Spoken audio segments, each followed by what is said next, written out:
Өлкөдөгү 5 ири окуу жайга өзгөчө статус берилди. Улуттук илимдер академиясынын илимий изилдөө институттарынын реформалоо жана алардын ишинин натыйжалуулугун жогорулатуу маселеси талкууланган. Өзгөчө макам берилген окуу жайлар Кыргыз Улуттук университети, Агрардык университети, Техникалык университет, Медициналык академия жана Ош мамлекеттик университети.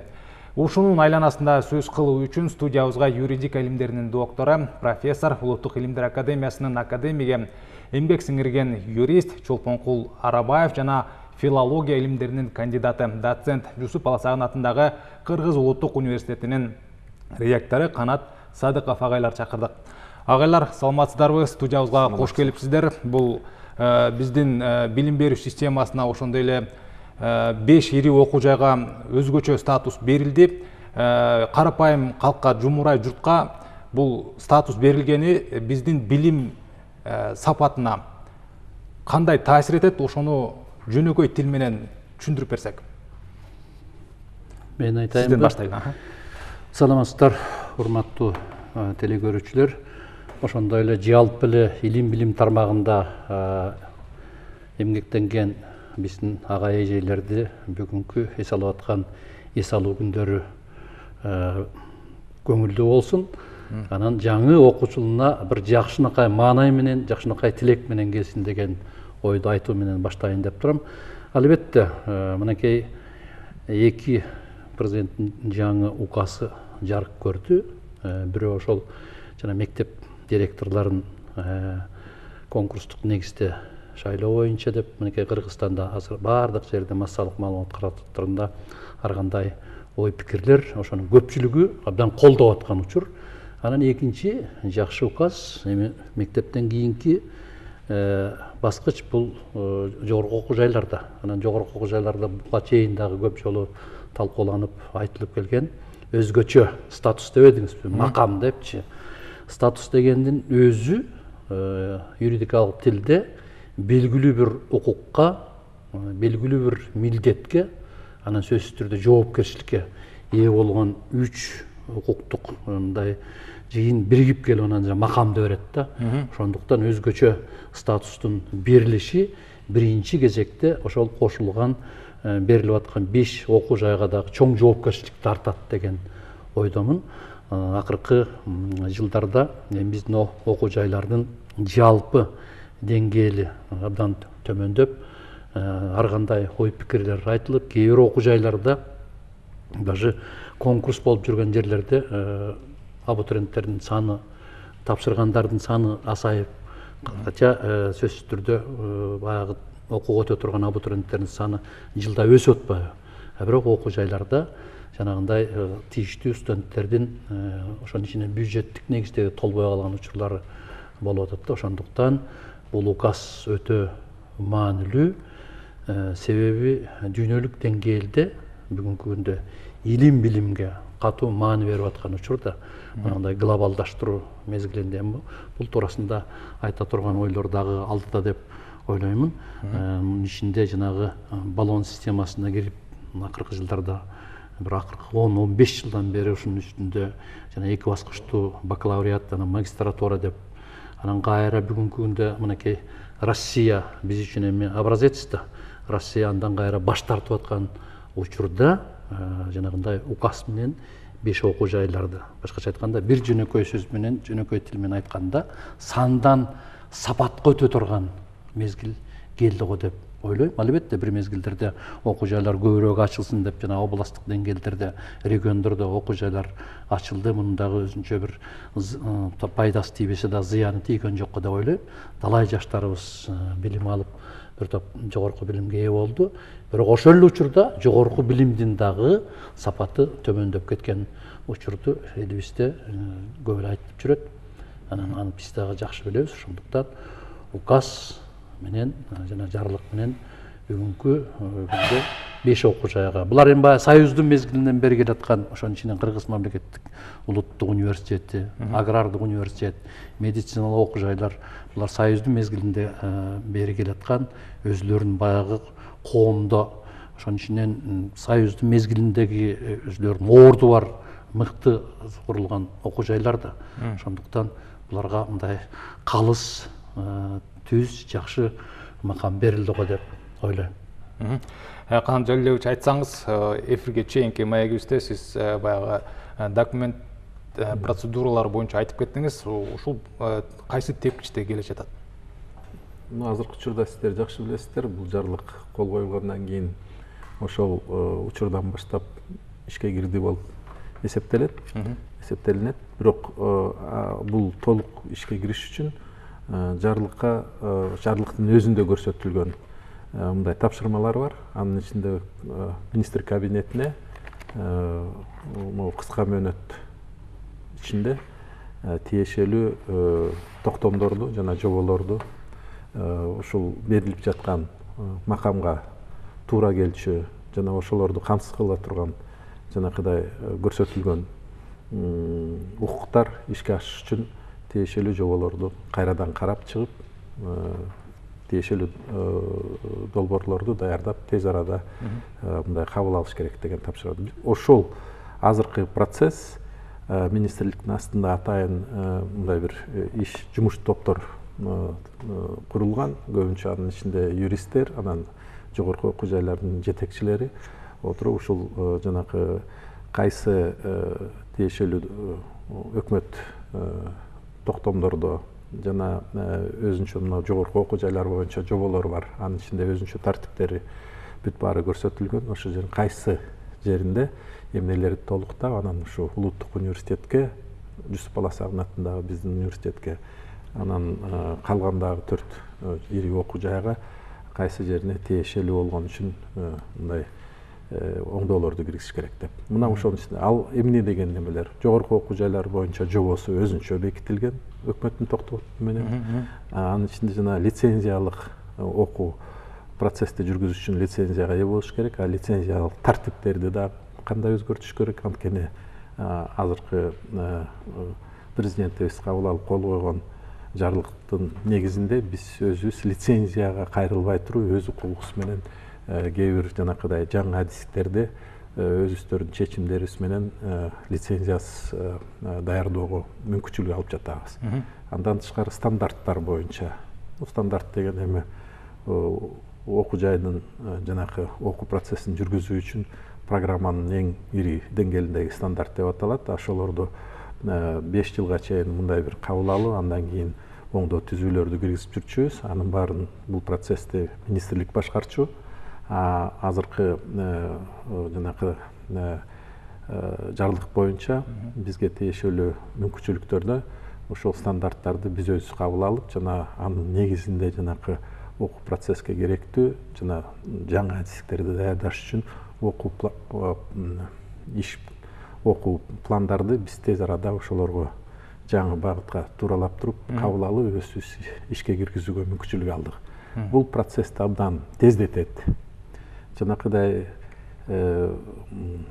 бюрократиялык процедуралардан созулуп өзгөрбөй, жалпы баардык эле программалар бирдей болуп, анан университеттердин кайсысын албайлык, ар бирөөндө кээ бир даярдап аткан багыттар боюнча, адистиктер боюнча толук жанакы дисциплиналардын берилип жаткан сабактардын аталышы да бирдей болуп, айырмасы кайсы университет болсо дагы, кайсы региондогу мындай бир университет болсо дагы, же болбосо улуттук университетте өзүбүздүн программабыз болсо, айырмасы жок бойдон турган, катып калган, 10 жылдан бери өзгөрбөгөн программа жана дисциплиналар окулуп калганы бул процессти токтотуп аткан нерселерди азыр мына ушул жарлык менен биз академиялык эркиндикке ээ болуп, тез арада рыноктун шартына мындай бир керектүү адистерди даярданганга мүмкүнчүлүк алып жатабыз. Анын баарын ишке ашырыш үчүн жанакы жоболорду немелердин үстүндө азыр биздин группалар уже ишти аяктап калдык деле деп айтсак болот. Андан тышкары биздин укуктардан башка дагы ошол ирелештирүү процесс дагы жаңыдан жүрө баштады. Бул тиешелүү ар бир жарлыктагы 5 ири окуу жайдын астындагы кошулуп жаткан структурага кирип жаткан дагы университеттер болуп жатат. Мына мисалы улуттук университетке юридикалык, мамлекеттик юридикалык академия кошулуп жатат. Ошого карата бириктирүү иштерин өзүнчө тартибин карап жатабыз, процедураны дагы карап жатабыз. Окуу жайдын башталышы болуп жатат, кабыл алуу жүрүп атат. Отпуска мезгилинде эс алып жаткан профессордук окутуучулук курамыбыз жүрөт.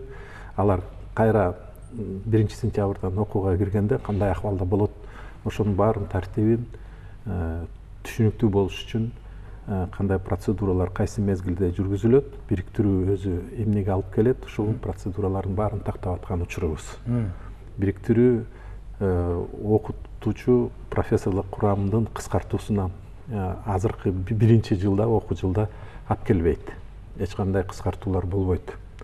Мугалимдер өздөрү бөлүштүрүп алган жаңы окуу жылга тиешелүү сааттардын көлөмү дагы, сабактарындагы аталыштары, жүргүзгөн жанакыдай процедуралар ишке тиешелүү да. 5 жылдык конкурстан өттүбү, 3 жылдык конкурстан өттүбү, же болбосо 1 жылдык контрактта иштеп атабы, ошонун баарын такташ үчүн, мыйзамдуу болуш үчүн убакыт керек. Анын баарын изилдеп туруп гана, анан эгерде студенттердин саны кыскарса, программалар бириксе, жанакыдай ирелештирүүнүн негизинде билимдүүрөөк, өзүнчө алдыңкы технологиялар менен сабак берүүчүлөр алдыга жыла баштаган процессте, ошондо этап менен жанакыдай кыскаруулар жана биригүү процессинде сапатка мындай бир жакшы салым кошо турган иштер башталат деген ойдобуз. Биз анын баарын азыр пландаштырып, сүйлөшүп, эки кошулуп аткан университеттин жетекчилик деңгээлинде 1-этапта, андан кийин министрлик менен чогуу биргелешип туруп, тиешелүү ушу жанакы иш-чараларды, анан жоболорду даярдоого чоң жардам көрсөтүп аткан учурларыбыз. Чолпонкул Исаевич, сиз буга чейин билим деңгээлинин, билимдин сапатын, окутуунун сапаты жөнүндө сөз козгоп кеттиңиз. Мен айтайын деп турганым, сиздер Союз убагында студент болгон кишисиздер, Союз убагында баягы практика жибергенде же университеттен талаага жиберип баягындай иштетип, норма толтуртуп, ушинчи эмес беле? Бүгүнкү күндө абал бир аз башкачараак. Студенттер практикадан өтүшөт, көбүнчө ар бири өзүнүн адистигине жараша өтүшөт. Мисалы бизге журналист факультетинен келишет.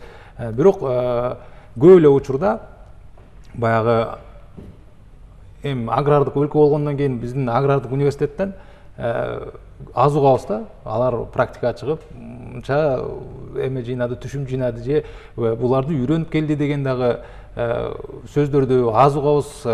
Балким бул статус берилгенден кийин ушул абал өзгөрөбү? Сөзсүз түрдө, милдеттүү түрдө өзгөрүш керек да. Баягы бир сөз менен айтканда, өлкөнүн туруктуу өнүгүүсү үчүн илим менен билимдин салымы аябай жогору болуш керек да. Мына ошого акырындык менен жылып келатат окшойбуз. Эгемендүүлүктүн 30 жылдыгында ар кандай шарттарга кезикпедик. Мына ошонун ичинен ар кандай саясий эрктин жоктугунан, саясий эрктин боштугунан эң жогорку деңгээлде, ошонун ичинен министрликтерде ар кандай түйшүктөр пайда болду да. Анан эми бүгүн жанагындай жогорку окуу жайларга өзгөчө макамдын берилишинин өзү милдеттендирип турат. Мен жана айтпадымбы башында, сөзсүз түрдө укукка, милдетке, жоопкерчиликке деп. Эми бул биздин башка өлкөнү ары барбай эле коелу. Мынакей Россияда 5-6 жыл болду. Санкт-Петербург, МГУ, Новосибирск дегендеги жогорку окуу жайлардын бардыгына өзгөчө статусту берип, бардыгын өздөрү чече турган болуп калган. Ошонун ичинен жанагындай мамлекеттик стандартты.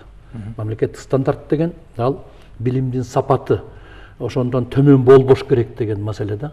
Анан эми мында абдан көп өзгөчөлүктөрдү, мындай жеңилдиктерди кыргызча айткандачы, мындай өзгөчө макам менен аныкталып аткандан кийин өздөрү чече турган болду да. Жанагы рыноктун шартына, эртеңки мамлекеттин тапшырыктарына, заказдарына ылайыктап туруп, тез-тез чечимди кабыл ала турган деп. Анан албетте сөзсүз түрдө билимдин сапаты жогору болуш керек да. Ошон үчүн ылдамдатып, эми президенттин указы чыккандан кийин бизде жарандык кодекс деген бар, эмгек кодекси деген бар. Ушунун негизинде тез-тезден чечилип 1-сентябрда ишти токтотпостон башташ керек да. Ошон үчүн жанагы эмгек коллективи деген бар. Анан айтып атпаймынбы? Мен буга чейин да көп жолу айттым эле. Мугалимдин жашоосу оңолмойын, мугалим болбойын деле Кыргызстанда эч нерсе болбойт. Мен көп жыл мугалим болгом, негизги кесибим өзүм мугалим. Мугалим бул өзгөчө кесип да. Ошон үчүн жанагы 5 окуу жайда илгери биз айтпадыңызбы союздун мезгилинде. Биз мугалимдер биз үчүн мындай кыргызча айтканда ата энеден кийинки эле эң эле ыйык көргөн нерсе мектепте дагы, жогорку окуу жайда да мугалим болчу. Биз үчүн залкар болчу. Эми ошол залкардын далай университеттеги бир топтордун көздөрү өтүп кетти. Улуттук университетте биз өзүңүз айтканда ошол жерде аспирант болдук, студент болдук. Башкача айтканда же подготовительный отделениеден баштап ошентип окуганбыз. Анан мугалим болдук дегендейчи. Ошон үчүн мугалимдин сөзсүз түрдө макамын көтөрүшүбүз керек. Мектептеги мугалимди, андан кийин жогорку окуу жайдагы мугалимдер. Мугалимдер жөн эле келип эле сабак өтүп эле кетип калган мындай орусчасы оказание образовательный услуг болгон адам болбош керек. Жана парикмахерде чачың калдың, все, эч кандай жоопкерчилик жок, кетип калбаганчы.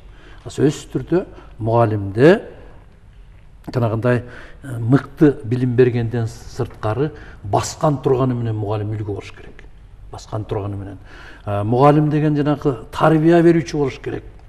Тарбия берүүчү. Эң башкысы ушу да бүгүнкү күндө карап отурсаңыз, тиги каяка баратканыбызда кээ бирде чочуп кетесиң да. Жаштардын окуу жайды бүтүп алып келип, жаңадан ишке киришкендегисинчи, сиз туура айтып атасыз, абдан туура суроо берип атасыз, жана практика депчи. Практикадагы баягы союздун мезгилиндегидей талап болгон практика болбой калды. Азыр практикага жиберсе бара албай качат. Биз өзүбүздүн проблемабызды толтура, анын үстүнө дагы 10 студент тап келип биз практика өткөрө албайбыз деп. Андай болбош керек да. Милдеттүү түрдө ошол жерге барган тиги студентти, практикантты үйрөтүш керек. Ошол жердегилер жатайын стажировка кылдыртып, анан баргандан кийин даяр адис болуп чыгат да. Ошондуктан жанагы 5 окуу жайда кабыл алып аткан студенттердин санын да кескин сайтыш керек да. Орусча айтканда штучный подготовка болуш керек. Эгерде бүгүн 50-нү даярдап атса, эртеңки күнү азайтып отуруп 15 киши даярдаш керек. Ошону баягы колу буту менен талашып, муну мен алам деп кеткендей деңгээлге жетиш керек да. Андан сырткары, мынакей ушу биз окуган, менин өзүмдү мисал келтирейинчи, юридикалык факультетте чоң конкурс болчу.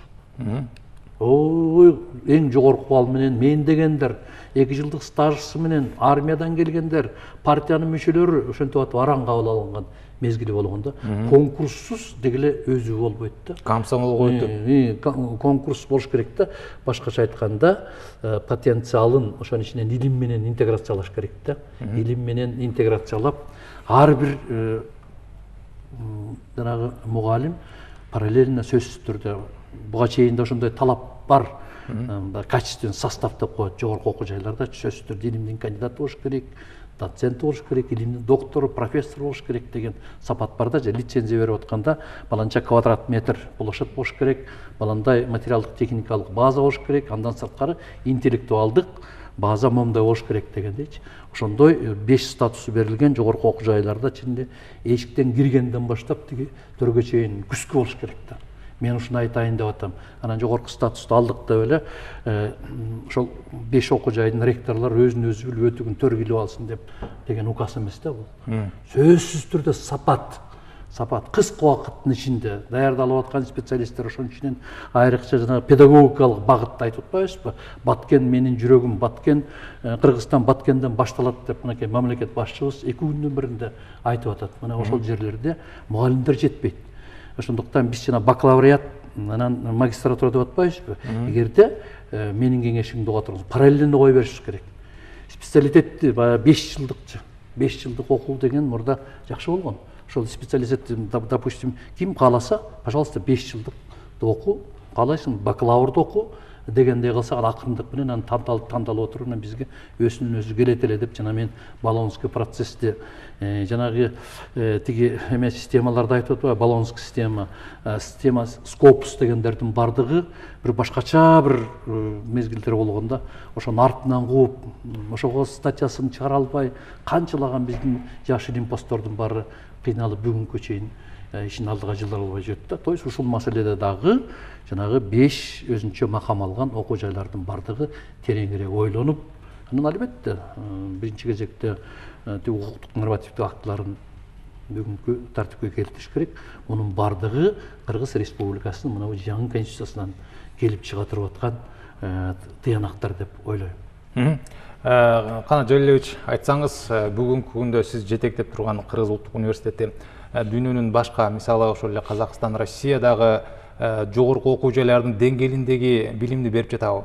Анан Канат Исаевич, кечиресиз, Чолпонкул Исаевич айткандай, азыр директорлорду сынак аркылуу кабыл алып атышпайбы? Эми кабыл ала башташты.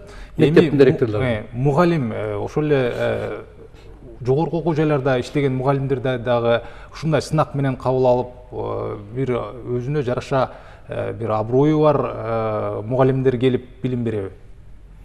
Бул маселелер чындап айтканда билим берүү системасындагы ар кандай деңгээлдеринде, ар кандай түрдөгү, анан темптеги өзгөрүүлөр жүрүп жатат да. Такыр деле токтоп калды деп айтпайбыз, анткени мына могу жарлыктын өзүнүн чыгышы жана жогорку окуу жайларга тиешелүү болуп жатканы, бул ушул жанакы жогорку окуу жайлардын деңгээлиндеги, ошол деңгээлдеги жалпы окуу жайларга тиешелүү жарлыктагы, анан ушул саясатты, билимдин саясатын өзгөрүп жатканын билдирет да. А бирок ушул жанакы сиздер айтып аткан жалпы орто мектептерге деңгээлдеги, жанакы мектеп деңгээлиндеги тиешелүү реформаларды директорлордон башталып жатканы, бул эми мектептердин ахвалы азыркы учурда ар кандай, ар бир региондогу жанакыдай шаар менен салыштыруу абдан кыйын. Кээ бир региондордо материалдык, техникалык ахвалдары өтө начар болуп жатканын да көрүп жатабыз. Бирок алдыга жетишкен мындай бир мектептер болуп жатканын да жакшы билебиз. Анын баарын жасап жаткан ошол жанакы инициативасы алдыга кеткен, анан ушундай бир жакшы көрсөткүчтөрдү көрсөтүп жаткан, жалпы республикалык тест боюнча, алтын медалдар боюнча жетишкен министрлердин тажрыйбасын жалпы системага жайылтыш үчүн ошол жанакы системада иштеп жаткан жетекчилерди конкурстан өткөрүү маселеси. Мына мисалы жогорку окуу жайлардын ректорлору 5 жылга, мурдакы эле мыйзамдардын негизинде 5 жылга даярдалып жатат азыр делечи. Убактысы келгенде 5 жылда кайра отчетун берет, шайлоого чыгам же болбосо кайра ректор болом десең, кайра программаны атаандаштык түрдө башка эле ошо талапкерлер менен биргелешип ошондой конкурска чыгыш керек деген маселелер каралып жаткан мыйзамда болчу. Эми мектеп деңгээлиндеги эч бир өзгөрүүлөр көп жылдан бери, 30 жыл мисалы биздин эгемендүүлүк жөнүндө айтып жатсак, ошол учурда канча өзгөрүүлөр болуп жатат, сапатка тиешелүү дагы бир топ нерселер өзгөрүп жатканына байланыштуу иштер жүргүзүш керек эле. А жерде 30 жылдан, 25 жылдан ашык директор болгон, жетекчилери болгонун да көрүп жатабыз. Өтө эле жакшы өзгөрүүлөргө ээ болгон жанакыдай мектептердин саны аз. Алар көбүнчө мен байкоом боюнча жеке менчик мектептерде же болбосо башкача бир жанакы уюштуруу жагынан программаларды артыкча бир нерселерди таап, өзгөчө макамга жетишип калган мектептерде болбосо жалпысында өзгөрүү болбогонуна байланыштуу ошондой чечимдер кабыл алынып жатат. Биздин жогорку окуу жайлардын эң негизгиси азыркы 5 жана өзгөчө статуска, макамга ээ болгон университеттердин иши ушул статуска эгерде башка окуу жайлар дагы ээ болсо, анда жалпы ушул системада канчалык өзгөрүү болот экен деген маселе менен бул биринчи этап. Эгерде биз ушул бизге берген укуктарды туура пайдаланып, жанакыдай сиз айтып аткан мисалы мугалимдерди окууга, окутуучулук кесипке кабыл алып аткан учурда конкурстардын талаптарын жогорулатуу маселеси туура коюлса, ошол чындап жанакыдай талап коюлгандай болуп өтсө, мугалимдердин сапатын тандап туруп ошол ишке киргизгенге мүмкүнчүлүк пайда болсо, сөз түрүндө бул дагы жакшы бир жанакыдай түрткүлөргө алып келет да, өзгөрүүлөргө. Эгерде андай болбой эле, мына Чолпонкул Исаевич айтып аткандай, ушундай укукка ээ болдук деп жыргап эле анан ошол укукту башка жака пайдаланып иш башталса, анда башка дагы окуу жайлардын келечектеги ошондой бир үмүтү менен карап турган жолу жабылып калышы да мүмкүн деген ойду айтып жатышат да. Бирок негизи мындай процессти биздин республика жалгыз эмес, жалпы өнүккөн мамлекеттер дагы ошондой ирелештирүү процесстерге барып жатканы белгилүү. Чындап айтканда биз Совет Союзундагы жана пландуу экономика менен бирге өзүбүздүн жана пландуу билим берүү сапатындагы баардыгына бирдей кылып талап койгон учурларыбыз дагы болгон. Азыркы учурда рынок шарты башкача талап кылып жатат. Ошол эле медицинанын ичинде мисалы азыркы учурда көп маселелер жанакы жаңы компьютердик техника аркылуу санариптештирүү программалар аркылуу чечилип жатат. Ар бир оорунун талдоосунда, диагноздун коюлушунда мисалы бүт жанакыдай информациялык технологиясы менен байланыштуу процесстер башталып жатат. Ошол эле биздин юриспруденциянын ичинде бир топ нерселерди ошол санариптештирүүгө байланыштырып туруп, санарип академиясында кошуп алып туруп, ошол юридикалык академиядагы иштерин баштап койгон. Бул жакшы процесстер башталган. Бирок ошону менен бирге биз ошол жанакы 30 жылдын ичинде эмне процессти көрүү эмне процесстин астында калганбыз. Кандай бир мындай бир тескери багытка кеткен. Бул биринчиден жанакыдай жогорку окуу жайлардын саны өсүп, майдалаштырып кеткен студенттердин окуп аткан студенттердин саны 800 студентке жетпесе эле университет ага да жетиштүү болбосо институт деп өзүн атап алып, кээ бир учурларда эл аралык университет деп эле жаңы ачылып аткан окуу жайдын макамын өздөрү жанакыдай аныктап алып эле ошол негизинде өздөрүн атап алып анан майдалаштырып кетип аткан, бөлүштүрүп аткан учурда биздин улуттук университетке, техникалык университетке, агрардык университетке тескери таасирин берген учурларын биз байкаганбыз. Ал өтө деле майдаланбаса, мисалы дагы бир чоң ири окуу жай пайда болсо, мисалы Россиялык тарабынан техникалык бир университет өзүнүн филиалын ачабыз деп келген учур болду. Анда ошол процедура башталса, анда биздин азыркы иштеп жаткан чоң ири университетибиз алдагы кадрлар ичинен бөлүнүп, профессорлордун, докторлордун көбү дагы бир окуу жайга кетип алып, анан калган студенттерге сабак берүүчүлөрдүн сапаты төмөндөп кетти, анан сапаттары начарлап кетишкен учурлары болгон. Мисалы ошол эле жанакы Манас Түрк университетинде азыркы учурда тарых багыты боюнча, башка ушул гуманитардык багыттар боюнча жана биздин жанакы так илимдер багыттары боюнча бизде улуттук университетте, техникалык университетте иштеп жаткан доктор, профессорлордун көбү сабак берип жүрүшөт. Анткени алардын айлыгы да көп болуп, ошентип анан кайра биригүү процесс эмес, чачырандуу процесс биз көргөн учур болду.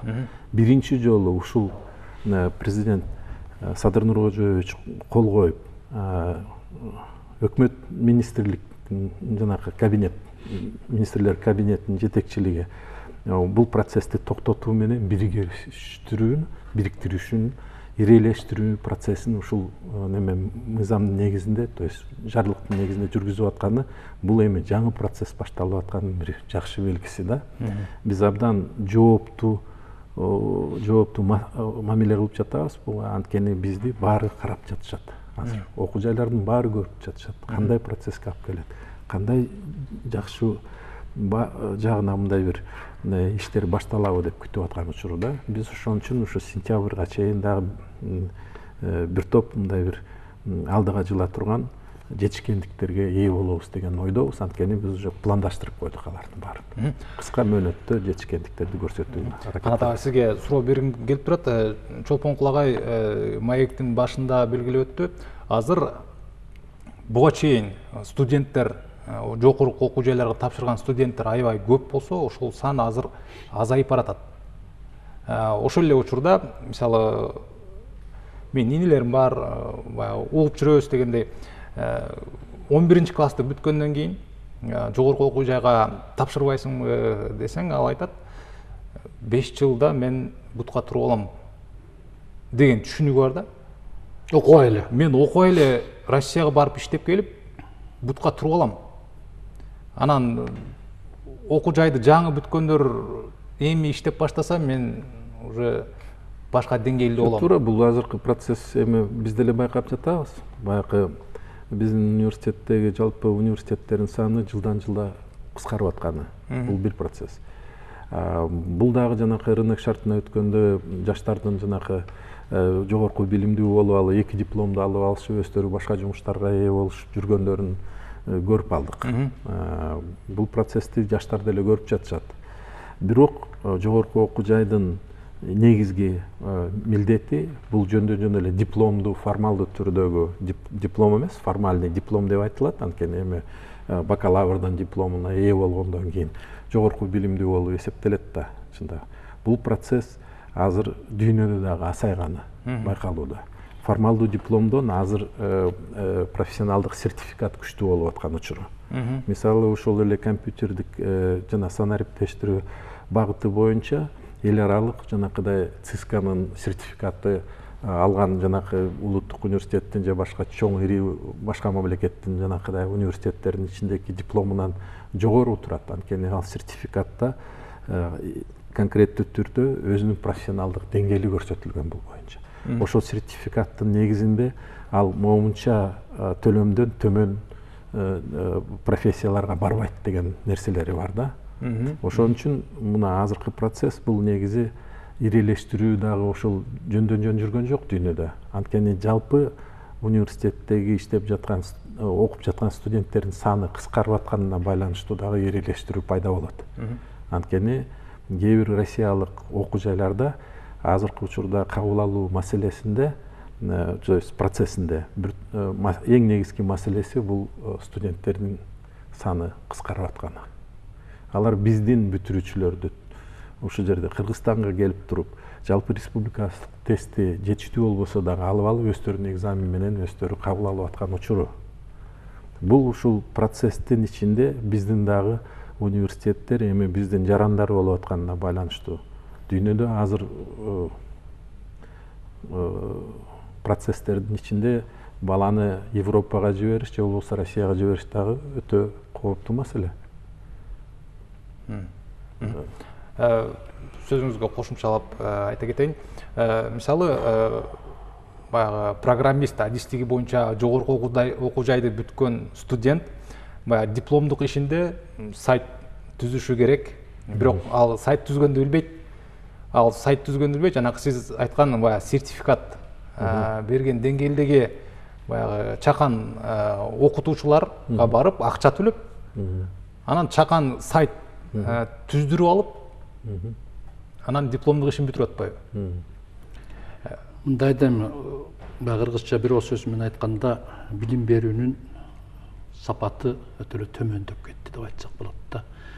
Мына бир кезде Советский Союздун мурунку баягы специалитети Петр Первойдун тушунда Россияга келиптир. Германиядан, немистерден. Анан Россиядан Советский Союз менен Кыргызстанга келгенде. Анан ошол практиканы кайра жандандырыш керек, ошону жаңы чагылып элечи. Жаңыдан ойлоп таба турган эч нерсе жок. Ошондуктан биринчи кезекте жана дайындала турган 5 окуу жайдын ректорлору боюнча дайындалабы, шайланабы, буларга койгон талап дагы күчтүү болуш керек. Өзгөчө статус алдыңбы, ошонун жетекчисинен баштап, тиги жерде мугалимдерге чейин. Кананчалык жакшы билет, Союздун мезгилинде биздин улуттук университеттин мугалимдерин, СССРдин 50 жылдык атындагы университет болчу ошол кезде. Бизди кубалаган бойдон барып эмгек окутчу, повышение квалификация деп 4 ай 5 ай жүрчүбүз ошол жакта окупчу. Андай жок болотпу? Көрдүңүзбү? Анан сапат болбосо эми дегеле университеттер, жогорку окуу жайлардын баары биринчи кезекте адис даярдаш керек деп айтып атышпайбы? Жана русский специалист депчи. Русский специалист мейли, каршы эмесмин. Бирок жалпы деңгээлде алардын немеси абдан төмөндөп кетип атпайбы? Биз жогорку окуу жайларда жакшы теориялык база түзүп беришибиз керек да.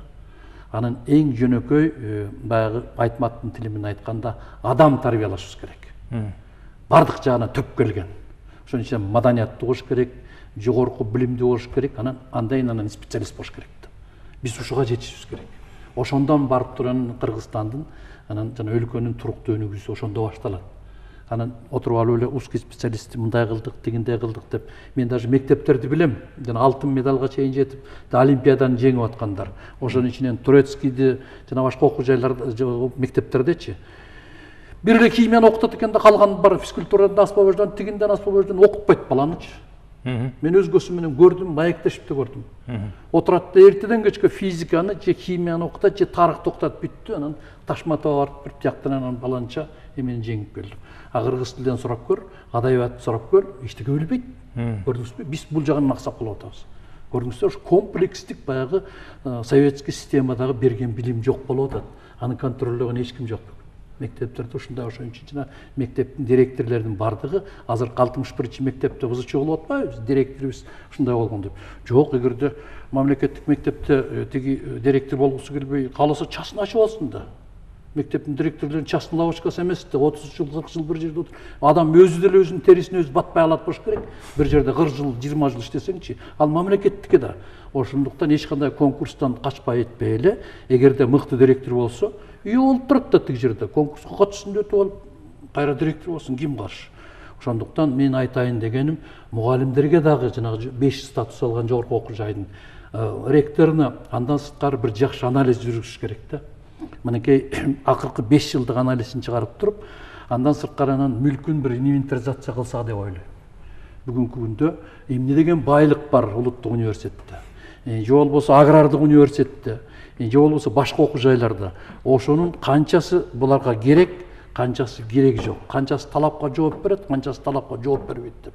Ошонун бардыгын талапка жооп бербегенин алып мамлекет алсын, талапка жооп бере турганын калтырсын, же болбосо дагы кошуп берсин деген материалдык техникалык база болуш керек да.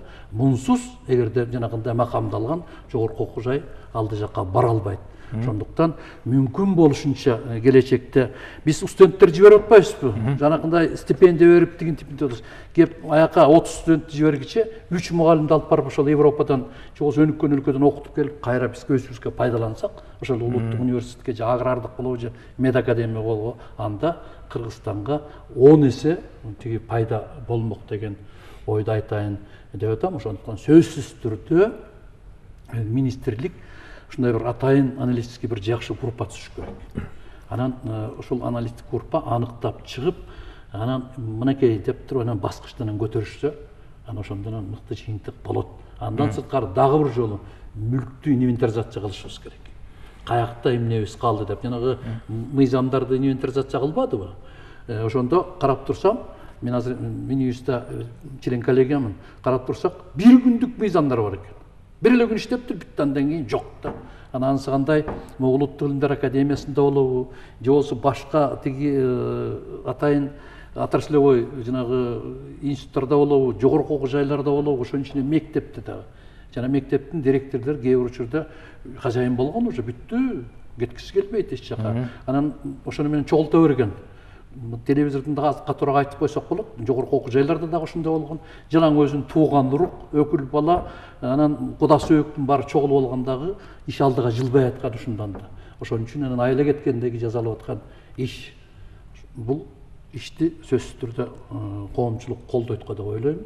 Биз да ошого макулбуз, алдыга жылдырышыбыз керек. Анан жалпы телекөрүүчүлөр дагы ушул жагынан дагы бир колдоого алып, жогорку окуу жайларсыз, мындай илим билимсиз мамлекеттин өзү өнүгүшү мүмкүн эмес деген тиянакты айтайын деп атам. Чолпон Исаевич, Канат Жалиевич, студиябызга келип кызыктуу маек куруп бергениңиздерге, убакыт бөлүп келгениңиздерге сиздерге ыраазычылык билдиребиз. Кадырман телекөрүүчү, Ала Тоо Лайф программасынын бул чыгарылышында 5 ири окуу жайга берилген макам тууралуу сөз кылдык. Студиябыздын коноктору юридика илимдеринин доктору, профессор, Улуттук илимдер академиясынын академиги, эмгек сиңирген юрист Чолпонкул Арабаев жана филология илимдеринин кандидаты, доцент Жусуп Баласагын атындагы Кыргыз Улуттук университетинин ректору Канат Садыков болду. Аты жөнүм Сайфудин Мырзаев. Эфирден көрүшкөнчө.